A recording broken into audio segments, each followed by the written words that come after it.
عید مبارک۔ اس video میں ہم سیکھنے والے ہیں کہ عید کی مبارکباد کسی کو کیسے دیں، یا پھر کوئی اگر آپ کو عید کی مبارکباد دے رہا ہے تو اس کی باتوں کا جواب ہم کیسے دیں، پوری باتیں سیکھیں گے اس ویڈیو میں۔ تو آپ سے گزارش ہے کہ ویڈیو کو پورا دیکھیں اور اپنے دوستوں کے ساتھ بھی اسے شیئر کریں۔ تو چلیں ویڈیو کو سٹارٹ کرتے ہیں۔ تو جیسے کہ اگر ہمیں عربی میں کسی کو عید کی مبارکباد دینی ہو، یا پھر کوئی اور آپ کو عید کی مبارکباد دے رہا ہو، تو اگلا آدمی آپ کو کہہ سکتا ہے عید مبارک، یا پھر یہ بھی کہہ سکتا ہے عید مبروک۔ اور اگر ہمیں عربی میں اس بات کا جواب دینا ہو تو ہم عربی میں بولیں گے عید مبارک، اور اس کے ساتھ میں اگر ہم ملاتے ہیں لانا و لک تو اور بھی زیادہ بہتر ہوگا۔ اس کا مطلب ہوتا ہے کہ عید مبارک ہو میرے لیے بھی اور آپ کے لیے بھی۔ اور اگر ہمیں عربی میں کسی کو عید کی مبارکباد دینی ہو تو آپ دو طریقے سے بول سکتے ہیں، یہ کہہ سکتے ہیں عید مبارک، اور دوسرا یہ ہے کہ آپ یہ بھی کہہ سکتے ہیں عید مبروک۔ یا پھر کوئی اور آپ کو عید کی مبارکباد دے رہا ہو تو اس کے جواب میں آپ یہ جواب بھی دے سکتے ہیں خیر مبارک، اور اس کے ساتھ آپ لگائیں گے لانا ولک۔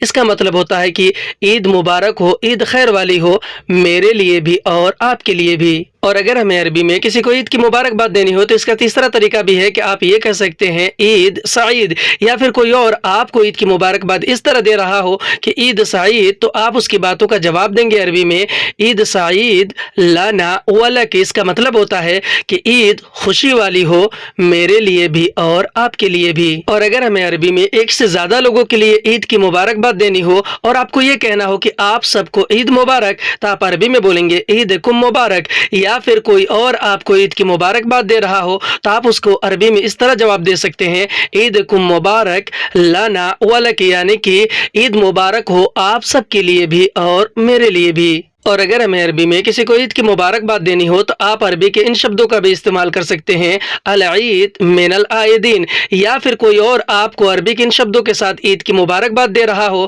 تو آپ اس کے جواب میں عربی میں یہ کہیں گے من الفائزین۔ العید من العائدین کا جواب دیں گے آپ من الفائزین۔ اور اگر ہمیں عربی میں کسی کو عید کی مبارکباد دینی ہو تو آپ یہ بھی کہہ سکتے ہیں عید سعید من العائدین، یا پھر کوئی اگر آپ کو یہ کہہ رہا ہو کہ عید سعید من العائدین تو آپ اس کی باتوں کا جواب دیں گے عید سعید من الفائزین۔ اور اگر ہمیں عربی میں کسی کو عید کی مبارکباد دینی ہو تو آپ یہ بھی کہہ سکتے ہیں ینعاد عیدکم، یا پھر کوئی اور آپ کو یہ کہہ رہا ہو کہ ینعاد عیدکم تو آپ اس کی باتوں کا جواب دیں گے احنا و ایاکم، احنا و ایاکم۔ اور اگر ہمیں عربی میں عید کی نماز کے بارے میں کسی سے یہ پوچھنا اور یہ کہنا ہو کہ کتنے بجے ہے عید کی نماز، تو آپ عربی میں بولیں گے ساعہ کم صلاۃ العید، یعنی کہ کتنے بجے ہے عید کی نماز۔ ساعہ کم کا مطلب ہوتا ہے کتنے بجے، اور صلاۃ العید کا مطلب ہوتا ہے عید کی نماز۔ ہندی میں ہم کہتے ہیں کتنے بجے ہے عید کی نماز،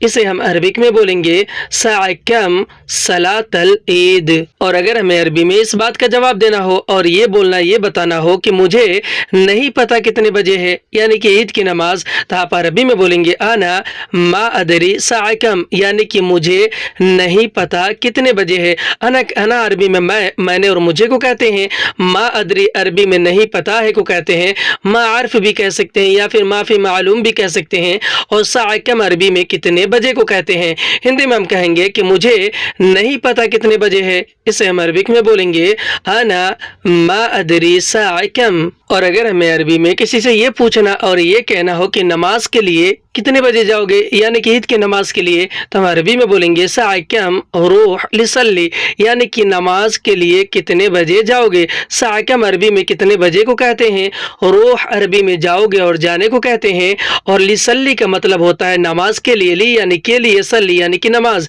ہندی میں ہم کہیں گے کہ نماز کے لیے کتنے بجے جاؤ گے، اسے عربک میں بولیں گے ساعہ کم روح لصلی۔ اور اگر ہمیں عربی میں عید کی نماز کے بارے میں کسی کو یہ بولنا اور یہ کہنا ہو کہ اگر تم جاؤ تو مجھے بھی لے لو، تو ہم عربی میں بولیں گے لو انت روح اخذ انا، یعنی کہ اگر تم جاؤ تو مجھے بھی لے لو۔ لو انت روح کا مطلب ہوتا ہے اگر تم جاؤ تو، لو یعنی کہ اگر، انت یعنی کہ تم، روح یعنی کہ جاؤ، اور اخذ انا کا مطلب ہوتا ہے مجھے بھی لے لو۔ اخذ یعنی کہ لے لو، انا یعنی کہ مجھے۔ ہندی میں کہیں گے اگر تم جاؤ تو مجھے بھی لے لو، عربی میں بولیں گے لو انت روح